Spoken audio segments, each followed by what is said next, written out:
Tirbo. I am a Level 3 nursing student from the University of Eastern Philippines, and today I'm going to show you how to perform surgical hand washing. Surgical hand washing, this is a type of hand washing used in the operating room, and the purpose of this is to remove soil and most transient microorganisms from the skin. And the equipments needed are brush, sink with faucet and running water, liquid soap, sterile towel, and nail cleaner.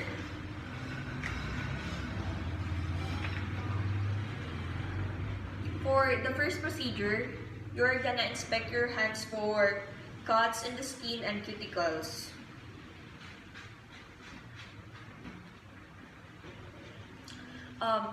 Do not scrub if there are open lesions or breaks in the skin, because break in the skin facilitate development of infection.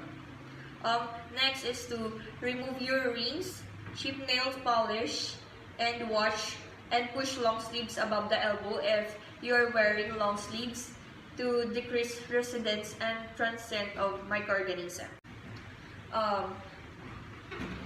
Put on a cap or hood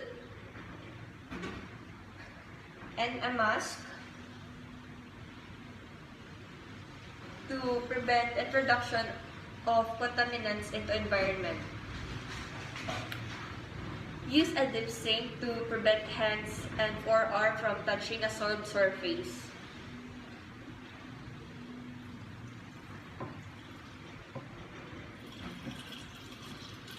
Turn on water using faucet, and turn on water and adjust temperature to be comfortably warm, because warm water removes less of the protective oil of the skin than hot water. Wet hands is starting from the tips of the fingers to forearms, keeping hands higher than elbow, and water will drain off your elbows, flowing from the cleanest area to less clean area. And do this from the other hands.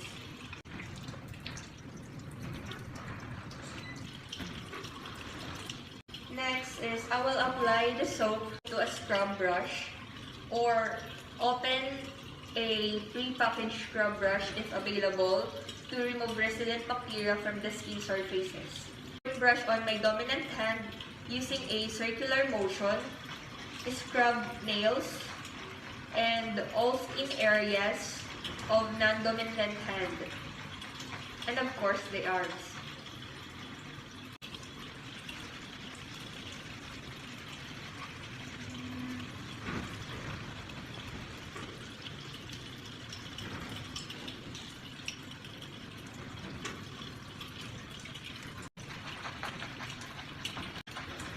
The circular motion mechanically removes microorganisms, and scrubbing the non-dominant hands first sets a routine you can remember to prevent contamination.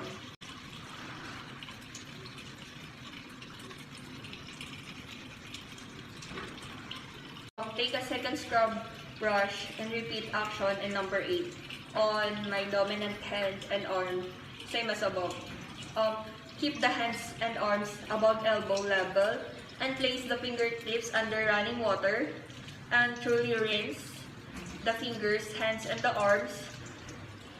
Allows flow of water from the area of less contamination, which is the hand, to the area of the most contaminated, which is the elbow.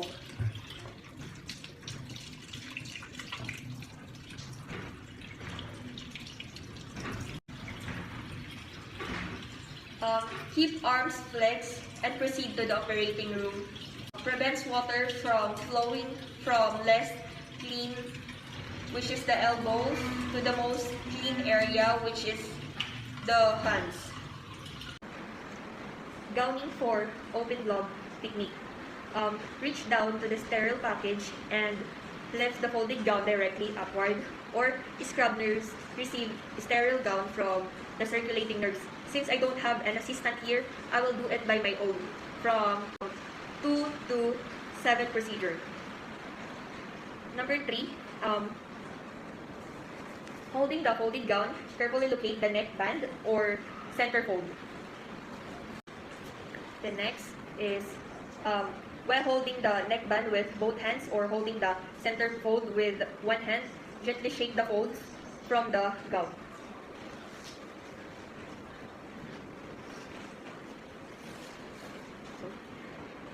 Step both hands into sleeve, holding the hands upward on the level with the shoulder without touching the outside part of the gown with both hands.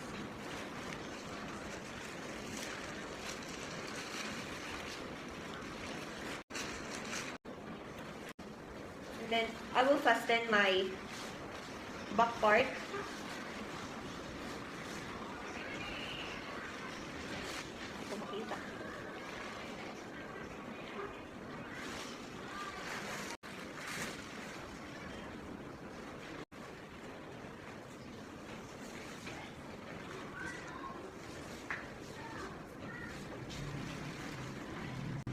After washing and drying your hands, place glove package on a clean, dry, firm surface, which is at waist height, usually an overbed table. Then, grasp two edges of wrapper and lift wrapper edges up and away from the gloves, being careful to not touch gloves as you open the package. With your non-dominant hand, pick up the opposite glove by grasping the edges or by grasping the section that has a folded edge. Inside edge of the cuff, lift the glove up and away from the wrapper. Then, holding your hands above the waist level, insert your non-dominant hand into the glove's opening and then gently pull the glove into place with your non-dominant hand, touching only the inside of the cup. Do not attempt to straighten out glove to fingers until both gloves have been put on.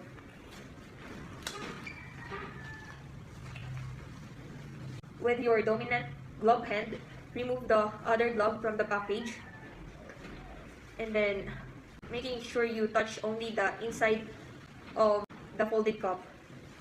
Then lift this glove up and away from the wrapper.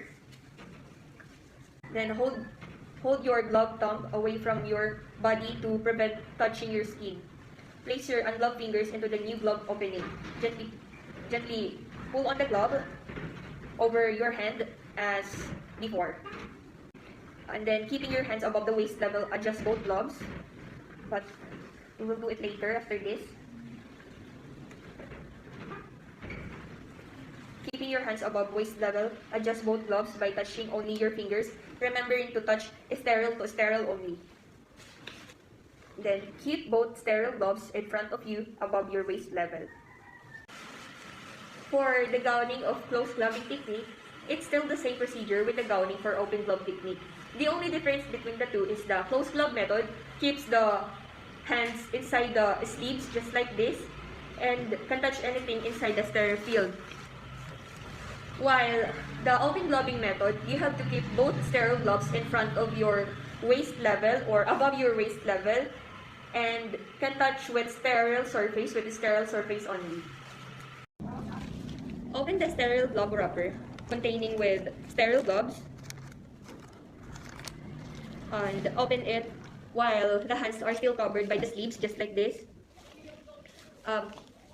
Lay the glove on the opposite gown cuff and thumb side down with the glove opening pointed towards the fingers. Position the dominant hand palm upward inside the sleeve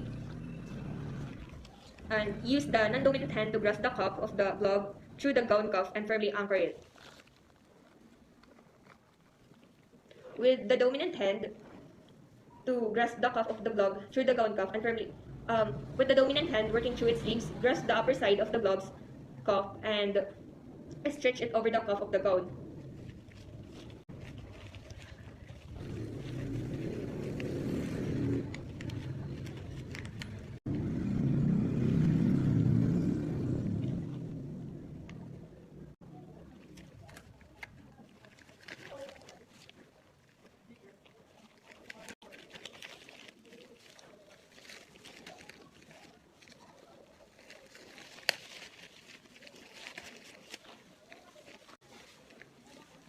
Pull the sleeves up to draw the cuff over the wrist and extend the finger of the non-dominant hand and extend the fingers of the non-dominant hand into the glove's fingers.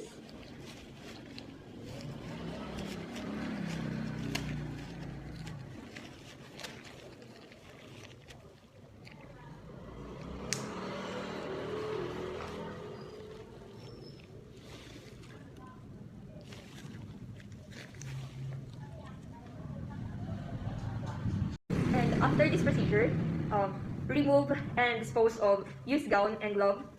And there's no special technique for removing sterile attire. If they are soiled, remove them by turning them inside out. If appropriate, document that sterile technique was used in the performance of the procedure.